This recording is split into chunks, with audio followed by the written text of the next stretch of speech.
Okay, here's a little trick that you can do if you don't have the scale and value finder. You can find it on Amazon. Usually when we are in doubt, when we don't know if, for example, this this gray area is the same as this gray area, we're trying to see, yeah, I think this one is the closest. No, this one is darker, so it's here. But what you can do when in doubt, although this picture is not very contrasty, so you don't really need to, you can't really work on that, but it's the only black and white picture I had at the moment. So what you're going to try to do is find, for example, I want to find this here, this value. So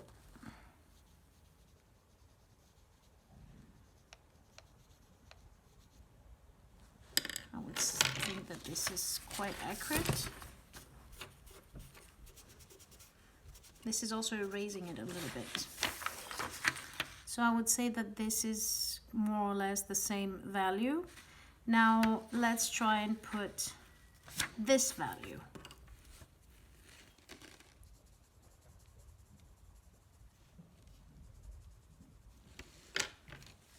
The example may not be the best because the picture is not very contrasted. But you can see clearly that this value here is much darker than this value we were looking for.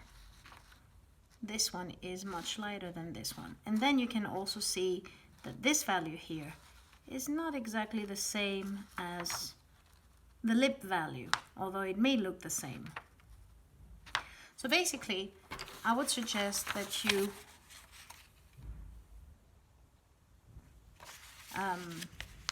fold the paper, go to a picture, and then start making a little square of the same value. And then once you're done with this one, you go to the other cheek or the other area you want to see, and you make a square of the same value, more or less, to the best of your abilities.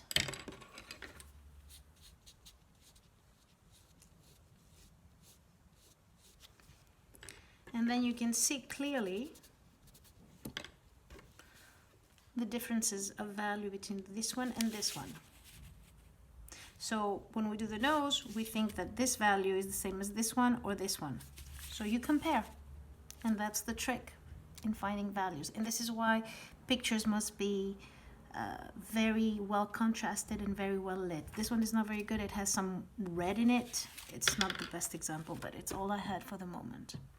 Right, let me see yours.